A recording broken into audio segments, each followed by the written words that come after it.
Hello everyone, welcome to PKP. Poonam की पढ़ाई पर आप सभी दोस्तों का स्वागत है। तो आज से आपकी स्टार्ट हो रही है फिजिक्स की क्लास, ठीक है, भौतिक विज्ञान, ठीक है, जिसकी क्लास चलेगी special for NTPC and group D exam के लिए, ठीक है। तो रेलवे जो टारगेट आपका चल रहा है आरआरबी, एनटीपीसी और आरआरबी ग्रुप डी, उसके लिए फिजिक्स एक इंपॉर्टेंट सब्जेक्ट है, यू नो वेरी वेल, ठीक है। फिजिक्स एक ऐसा सब्जेक्ट है जहाँ से आप स्कोर कर सकते हो अच्छा। Physics, chemistry and biology means science. अगर बात करते हैं ग्रुप डी की तो काफ़ी ज़्यादा इंपॉर्टेंट हो जाता है। यहाँ पे लगभग 25 क्वेश्चन आने वाले हैं आउट ऑफ 100, ठीक है। मतलब 100 में कम से कम 25 नंबर, और 25% का मतलब 25 नंबर का मतलब होता है 25%, जो कि एक सिलेक्शन के लिए बहुत ज़्यादा ज़रूरी हो जाता है। अगर आपको सिलेक्शन चाहिए तो ये 25 चाहिए आपको, ठीक है। तो इन 25 के लिए कम से कम अगर आपके पास 20-22 नंबर भी आ जाते हैं, 22 प्लस, या फिर अप्रॉक्सीमेट सीधा ही मान लो आप 25 में 25 ले आ लेते हो, अगर सीधा मानोगे तभी 1-2 नंबर कम होके आपका 22-23 आएगा, ठीक है। तो उसके लिए हमें स्ट्रेटजी क्या फॉलो करनी है, मैं आपको सबसे पहले आज स्ट्रेटजी बताऊंगा, उसके बाद 1 या 2 चैप्टर आपका फिनिश करा के तब आप आज की क्लास ऑफ करूंगा, ठीक है। तो ध्यान से समझिएगा, ठीक है। कंटेंट बहुत ज़्यादा जरूरी है, कंटेंट कितना जरूरी है वो भी इंपॉर्टेंट है। कंटेंट बहुत ज़्यादा जरूरी है, बट कंटेंट कितना अमाउंट में जरूरी है वो ही ज़्यादा इंपॉर्टेंट है। कंटेंट ज़्यादा पढ़ने से बेहतर है कि कितना पढ़ा जाए वो ज़्यादा इंपॉर्टेंट हो जाता है। क्योंकि अगर आप पढ़ते रह गए तो फिर फिजिक्स बहुत ज़्यादा लंबी है, ठीक है। इतनी है कि आप आराम से 1-2 महीने आराम से पढ़ोगे जब तक एनटीपीसी का एग्जाम आ जाएगा। लेकिन हमें करना क्या है, हमें ये करना है कि हमारा क्वेश्चन भी सारा का सारा सॉल्व हो जाए। हमें फिजिक्स का कोई ज्ञाता नहीं बनना है, ठीक है। हमें नौकरी लेनी है, और नौकरी लेने के लिए जो स्टेप्स चाहिए, जो तरीका चाहिए, वो तरीका आपको करना है, ठीक है। उसी तरीके से उसको सॉल्व करना है। तो करना क्या है आपको, सबसे पहले जो कॉन्सेप्ट लगातार पढ़ते रह जाते हो, कॉन्सेप्ट उतना ही पढ़ो जितना कि बेनिफिशियल है। लगातार कॉन्सेप्ट पे कॉन्सेप्ट अगर झोंके जा रहे हो, लगातार कॉन्सेप्ट ही पढ़ रहे हो और उस पर क्वेश्चंस नहीं देख रहे हो, आपकी कैसे क्वेश्चंस एग्जाम में पूछा जा रहा है, तब वो ज़्यादा बेनिफिशियल नहीं होगा। आप ढेर सारे कॉन्सेप्ट तो पढ़ ले जाओगे, बट लाभ उतना नहीं मिल पाएगा जितना कि होना चाहिए, ठीक है। तो सबसे पहले हम क्या करते हैं, आज आपको हम ये टारगेट बताते हैं कि करना कैसे है। तो करना ये है दोस्तों कि जितना मैं पढ़ाऊंगा उतना पढ़ना है, प्लस में वो भी मैं पढ़ाऊंगा जो आपको एक्स्ट्रा पढ़ाऊंगा।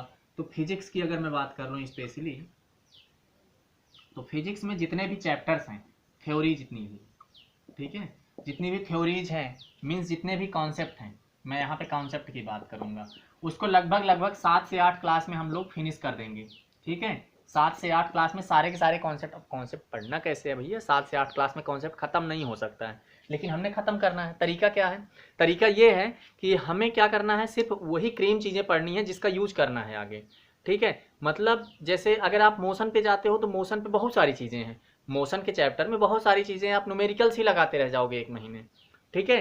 तो करना क्या है, आपको वही करना है कि जैसे एग्जाम में जो पूछा जाता है। तो सबसे पहले हम क्या करेंगे, मोशन पे जितनी भी थ्योरीज होंगी, ठीक है, जितना भी कॉन्सेप्ट होगा, मैं एक क्लास में आपको लेके फटाफट फटाफट फटाफट स्पीड में करा दूंगा।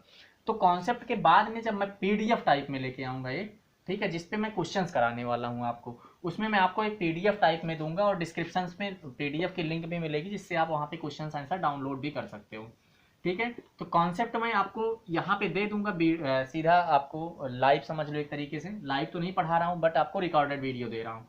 तो रिकॉर्डेड वीडियो में आपके 7 से 8 रिकॉर्डेड वीडियो में लगातार आप बहुत मुश्किल से एक वीडियो आधे घंटे की होगी, तो लगभग 4 घंटे में आपकी पूरी फिजिक्स खत्म कर दूंगा। 4 से 5 घंटे में, मैं 5 घंटे से ज़्यादा नहीं बोल रहा हूँ, 5 घंटे में आपका पूरा कॉन्सेप्ट खत्म हो जाएगा।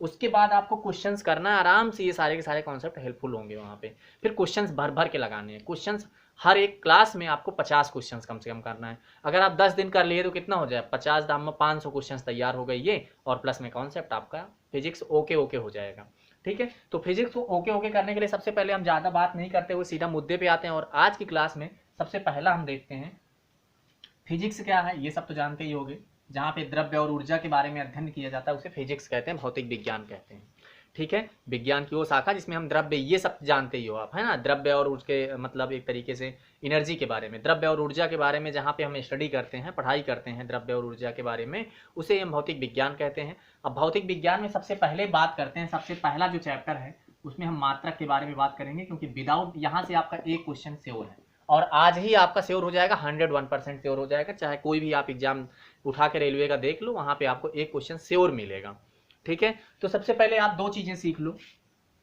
ठीक है। चीजें का सीखना है, सबसे पहले मात्रक से पहले मैं आपको एक चीज और बताऊंगा, राशियां, ठीक है।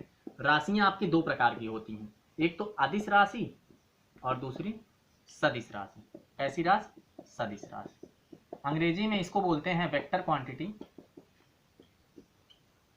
ठीक है, जबकि इसको बोलते हैं स्केलर क्वांटिटी। क्या बोलते हैं? स्केलर क्वांटिटी, ठीक है। स्केलर क्वांटिटी और वेक्टर क्वांटिटी, अदिश राशि और सदिश राशि। अदिश राशि का मतलब दोस्तों क्या हुआ? आदिश। आदिश दो चीजें आपको ध्यान रखना है राशि पढ़ने के लिए, एक तो परिमाण की बात मैं करने वाला हूं यहाँ पे, और दूसरा क्या करने वाला हूँ? दिशा की बात करने वाला हूँ। अंग्रेजी में बोले तो मैग्नीट्यूड, ठीक है, इसमें बोले अंग्रेजी में तो मैग्नीट्यूड, और दिशा की बात करें तो डायरेक्शन की बात करूंगा यहाँ पे मैं, ठीक है। दो चीजों की बात करूंगा, एक डायरेक्शन एंड दूसरा मैग्नीट्यूड, ठीक है। हिंदी में बोले तो परिमाण और दिशा। अब ध्यान से समझना, दो के दोनों राशियों में परिमाण श्योर है, होगा ही होगा, ठीक है, उसको याद करने की जरूरत ही नहीं है। अब बात आती है दिशा की, किसमें दिशा होगी किसमें नहीं होगी। अब आप जरा ध्यान से समझना, आदिश लिखा हुआ है, क्या लिखा हुआ है? आदिश लिखा हुआ है। मतलब आ जानते हो ना, किसी चीज के आगे लगा दिया जाए तो वो हो जाता है विलोम। विलोम का मतलब उल्टा, इसका मतलब दिशा नहीं होगी, बस इतना सा मतलब आपको समझो, ये ट्रिक मैं बता रहा हूँ आपको, ठीक है। आदिश, आदिश का मतलब दिश तो है लेकिन आ लगा है, आ मतलब दिश नहीं है। और सदिश, सा मतलब साथ में, सा का क्या मतलब होता है? साथ में, और साथ में का मतलब होता है साथ में दिशा भी है। क्लियर हो गए ना दोनों वर्ड्स के मतलब? सदिश मतलब साथ में दिशा, आदिश मतलब दिशा है ही नहीं, ठीक है। तो इसका मतलब ऐसी कोई क्वांटिटी जिसमें दिशा हो, ठीक है, और परिमाण भी हो, उसे क्या बोलेंगे हम? सदिश राशि बोलेंगे। क्या बोलेंगे? सदिश राशि बोलेंगे। और जिसमें केवल और केवल परिमाण हो उसको क्या बोलेंगे? अदिश राशि बोलेंगे। दोनों चीजें क्लियर हो गई, ठीक है। क्या हो गई? एक अदिश और दूसरा सदिश, ठीक है। यहाँ पे आपको क्या ध्यान में रखना? परिमाण और प्लस में दिशा दोनों होगी, है ना। यहाँ पे केवल और केवल परिमाण होगा और दिशा नहीं होगी, ठीक है, दिशा नहीं होगी। यहाँ पे दोनों होंगे, यहाँ पे परिमाण होगा, दिशा नहीं होगी। अब बात करते हैं एग्जाम्पल्स की। तो जो अदिश राशियां हैं मतलब दिशा पे डिपेंडेंट नहीं होती, उसका दिशा से कोई लेना देना नहीं होता। जैसे हो गई दूरी, और यहाँ पे हो गया विस्थापन। ऐसे ही यहाँ पे हो गया चाल, तो यहाँ पे क्या हो गया? वेग। अंग्रेजी में बात कर लें तो हम इसको डिस्टेंस बोलते हैं, ठीक है, इसको डिस्प्लेसमेंट बोलते हैं, ठीक है। इसको स्पीड बोलते हैं और इसको वेलोसिटी बोलते हैं, ठीक है। अब यहाँ पे बात कर लें तो यहाँ पे एक करंट हो जाता है, धारा, ज्यादा कई बार पूछा गया है, ठीक है। अंग्रेजी में इसको करंट बोलते हैं।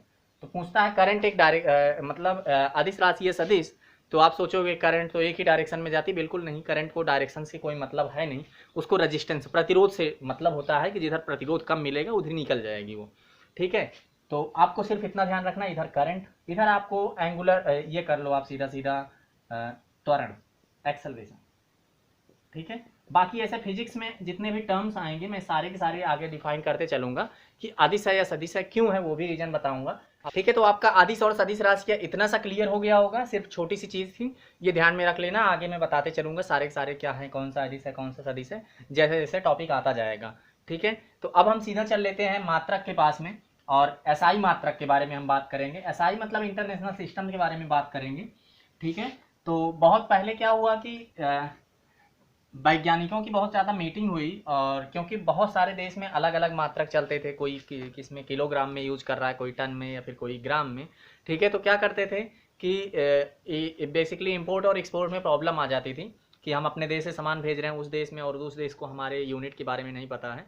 तो हमारा एक ही मात्रक हो, अगर पूरा इंटरनेशनल में अंतर्राष्ट्रीय में एक ही मात्रक हो उस चीज़ का, जैसे द्रव्यमान का किलोग्राम हो गया, मास का किलोग्राम हो गया, तो अगर किलोग्राम ऑल ओवर वर्ल्ड जानते हैं लोग, तो अगर आप 1 किलो चीनी इंडिया में मांगो तो 1 ही किलो मिलेगी, और अमेरिका में बोलो तो वहाँ भी 1 ही किलो मिलेगा। लेकिन अगर यूनिट अलग है तो वो अलग देंगे और आप अलग लोगे, है ना।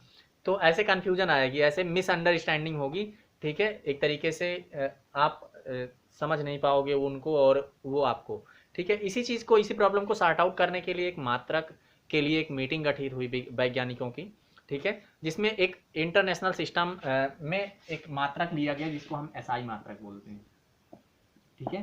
तो एसआई मात्रकों की मूल मात्रक और व्युत्पन्न मात्रक, मूल मात्रक प्लस व्युत्पन्न मात्रक, दो तरीके के मात्रक हुए, ठीक है, दो तरीके के मात्रक हुए, ठीक है। मूल मात्रक 7 हैं, और व्युत्पन्न मात्रक के बारे में कुछ बता नहीं सकता हूं क्योंकि बहुत सारे हैं, ठीक है, बहुत हैं, ठीक है, जितने तरीके की आप चीजें पढ़ोगे वहां पे मात्रक यूज होगा, तो सारे के सारे व्युत्पन्न। अब जो बात करते हैं मूल मात्रकों की, जो संख्या 7 है उनके बारे में हम पढ़ते हैं, और वहीं से एक क्वेश्चन आपके एग्जाम में आता है। तो सबसे पहले मूल मात्रकों के लिए मैं इधर क्वांटिटी लिखने चलता हूँ, ठीक है, मतलब राशियों के बारे में बात कर रहा हूँ। इधर मैं राशियां लिखने वाला हूँ और उधर उनके मात्रक लिखने वाला हूँ। तो 7 है। सबसे पहला क्या है, दूरी, ठीक है, डिस्टेंस अंग्रेजी में बोलते हैं, लिख लेना जिसको अंग्रेजी में हिंदी में दिक्कत है। डिस्टेंस का मात्रक मीटर होता है, ठीक है, मीटर, ठीक है। दूसरी चीज द्रव्यमान, इसको अंग्रेजी में मास बोलते हैं, मास, MASS, ठीक है। इसका जो मात्रक होता है वो होता है किलोग्राम, ठीक है, किलोग्राम, ये ध्यान में रखना। तीसरा मात्रक होता है ताप, ठीक है, टेम्परेचर, ठीक है, क्या बोलते हैं इसको, टेम्परेचर बोलते हैं। इसका मात्रक क्या होता है, केल्विन होता है, ठीक है, ये भी आपको ध्यान में रखना है। चौथे मात्रक के बारे में बात करें तो विद्युत धारा, विद्युत धारा, जिसका मात्रक क्या होता है, एम्पियर होता है, ठीक है। और चौथा मात्रक हो गया आपका। पांचवा मात्रक क्या हो जाता है, विद्युत धारा, ठीक है। और प्रकाश की तीव्रता, प्रकाश की तीव्रता, जिसका मात्रक होता है कैंडिला, ठीक है, क्या होता है जिसका मात्रक, कैंडेला होता है। छठा मात्रक होता है पदार्थ का परिमाण,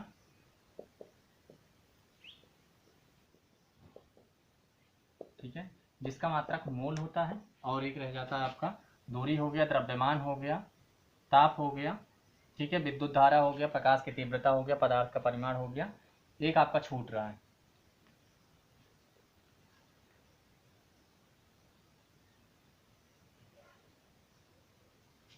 ठीक है, सातवां। एक आपका लास्ट हो जाएगा आपका समय, ठीक है, समय, जिसका मात्रक क्या होता है, सेकंड होता है, ठीक है। तो आपके ये 7 के 7 मात्रक हो गए, ठीक है, जिनको SI मात्रक बोला गया, ठीक है। और यही बेसिक मात्रक है, यहीं से क्वेश्चन पूछता है कि भैया पदार्थ का परिमाण क्या होगा, तो आपको आंसर क्या बताना है, मोल बताना है, ठीक है। पदार्थ का परिमाण का मतलब हो जाता है अंग्रेजी में अमाउंट ऑफ सब्सटेंसेस, जिसका यूनिट क्या होता है, मोल। प्रकाश की तीव्रता मीन्स ल्यूमिनस इंटेंसिटी की बात करेंगे हम यहाँ पे, ठीक है, कैंडल, ठीक है। समय का मतलब टाइम, टाइम का मतलब सेकंड, याद रखना है आपको। और ऐसे ही विद्युत धारा, ठीक है, इलेक्ट्रिक करंट के बारे में आपको ध्यान में रखना है, क्या, एम्पियर, ठीक है। तो ये 7 के 7 मूल मात्रक हुए, लेकिन 2 और मूल मात्रक हैं जिनको हम अलग से पढ़ते हैं, जिनको बोलते हैं हम कोण के मात्रक, ठीक है। तो कोण के 2 तरीके के मात्रक होते हैं। एक तो यहाँ पे देखो ध्यान से,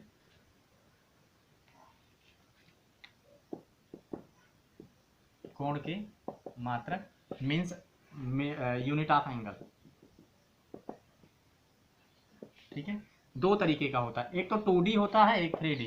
2D के लिए जो 2 डायमेंशनल बॉडी होती हैं, जैसे सर्कुलर हो गया, सर्कल हो गया, वृत्त हो गया, है ना, चतुर्भुज हो गया, त्रिभुज हो गया, ठीक है, मीन्स जिनमें 2D बॉडी है। और इधर 3D का मतलब जिसपे बेलन है, जैसे बेलन हो गया, ठीक है, शंकु हो गया, ठीक है, कोन जिसको बोलते हो, ठीक है, सिलेंडर हो गया, है ना, स्फेयर हो गया, ठीक है, वृत्त, वृत्त नहीं गोला, ठीक है, जिसमें लंबाई, चौड़ाई और ऊंचाई तीनों चीज दी जाती है। ध्यान समझना, लंबाई, चौड़ाई और ऊंचाई, ये जब तीनों चीजें मिलती हैं तो उसे बोलते हैं 3D बॉडी। और जिसमें केवल लंबाई और चौड़ाई होती है, लंबाई एंड चौड़ाई 2 ही चीजें होती हैं, उसे बोलते हैं 2D बॉडी, ठीक है। तो 2D बॉडी में कोण के लिए इनके कोण के लिए जब मात्रक की बात की जाती है तो उसको बोलते हैं रेडियन, क्या बोलते हैं, रेडियन, SI मात्रक है।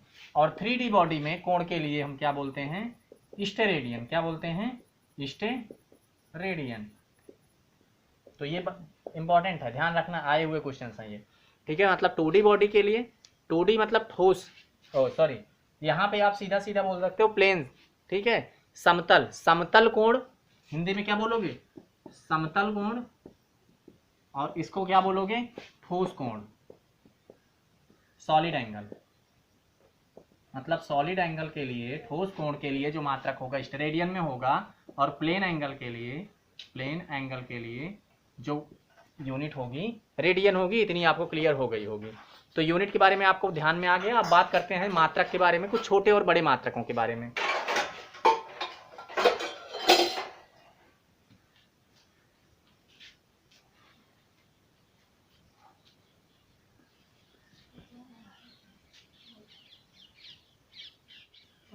ठीक है, तो कुछ मात्रक के बारे में बात करते हैं, जैसे दूरी के छोटे मात्रक, दूरी के छोटे मात्रक। तो कुछ पॉइंट याद रखना, एक तो माइक्रोन होता है, ठीक है, एंगस्ट्रॉम, और दूसरा फर्मी। ठीक है, एक माइक्रोन बराबर 10⁻⁻⁶ मीटर होता है। ठीक है, एक माइक्रोमीटर बराबर 10⁻⁻⁶ मीटर। एक एंगस्ट्रॉम बराबर 10⁻⁻10 मीटर, और एक फर्मी बराबर 10⁻⁻15 मीटर। तो ये डेटा आपको ध्यान में रखना है, ये क्वेश्चन इंपॉर्टेंट है, यहाँ से एक क्वेश्चन आया हुआ है। ठीक है, अब ये छोटे मात्रक के बारे में बात कर ली। अगर हम बड़े मात्रक के बारे में बात करें, बड़े मात्रक के बारे में, तो आपको ध्यान में रखना है क्या, एस्ट्रोनॉमिकल यूनिट। ठीक है, खगोलीय मात्रक, ठीक है, और प्रकाश वर्ष, और तीसरा हो गया पारसेक। क्या हो गया, पारसेक। ठीक है, इनकी वैल्यू भी याद रखना। एक खगोलीय मात्रक बराबर, एक एस्ट्रोनॉमिकल यूनिट बराबर 1.49 इंटू 10⁻11 मीटर। ठीक है, 1.49 इंटू 10⁻11 मीटर। इसकी वैल्यू हो जाती है 9.46 इंटू 10⁻15 मीटर, एक लाइट ईयर। ठीक है, एक प्रकाश वर्ष बराबर इतना। ठीक है, एक पारसेक बराबर होता है, एक पारसेक बराबर 3.08 इंटू 10⁻16 मीटर। तो ये डेटा आपको तीनों मिल गए हैं। ठीक है, एक खगोलीय मात्रक बराबर इतना, एक प्रकाश वर्ष बराबर इतना, और एक पारसेक बराबर इतना। ठीक है, अब आपको पता ही चल रहा होगा पावर देख के सबसे बड़ा कौन सा है, सबसे बड़ा पारसेक है, और उसके बाद दूसरे नंबर पे प्रकाश वर्ष है, और तीसरे नंबर पे खगोलीय मात्रक है। ऐसे ही यहाँ पे देखो, जिसमें पावर में सबसे ज़्यादा है वो सबसे छोटा है। तो यहाँ पे सबसे छोटा क्या है, एक फर्मी है, उससे थोड़ा बड़ा क्या है, एंगस्ट्रॉम में है, और उससे थोड़ा बड़ा क्या है, माइक्रोन में है या माइक्रो में है। ठीक है, तो माइनस में है, जो ज़्यादा है वो कम होगा, और जो प्लस में ज़्यादा हो तो ज़्यादा है ही। ठीक है, तो आपको मात्रक के बारे में इतना पता चल गया होगा, और थोड़ा सा और आपको लेके चलता हूँ आगे। ठीक है, जो लगाते हो, जैसे 1 किलोमीटर, किलो लगा दिया उसके साथ में, जैसे आप किलोमीटर लगा देते हो, मेगा मीटर लगा देते हो, गीगा मीटर लगा देते हो।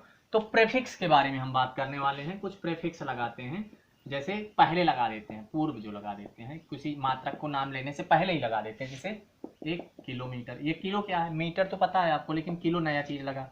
एक मेगा मीटर, ठीक है, मेगा मीटर। ठीक है, तो मेगा लगा दिया आपने। एक डेका मीटर, डेका लगा दिया। तो ये क्या है, इसे बोलते हैं हम क्या, पूर्व लग्न। इसके सामने जब लग जाता है, किसी भी यूनिट के आगे लग जाता है, तो उसकी वैल्यू बदल जाती है। कैसे, जैसे इसको आपको कुछ मैं याद कराऊंगा, वो याद रखना, कुछ प्लस के और कुछ माइनस के, तो ध्यान समझना। मिली सेंटी देसी से सुनो, ठीक है, देसी सेंटी, देसी, हिंदी में भी ऐसे ही बोल, जैसे बोल रहा हूँ हिंदी में लिख लेना आप। Deci centi, milli, micro, nano, pico, femto, atto, और इधर आपको क्या याद रखना है, deka, hecto, kilo, mega, giga, tera, peta, exa. ठीक है, ये पूरा दोहा है एक तरीके से, deci centi, milli, micro, nano, pico, femto, atto, deka, hecto, kilo, mega, giga, tera, peta, AXA.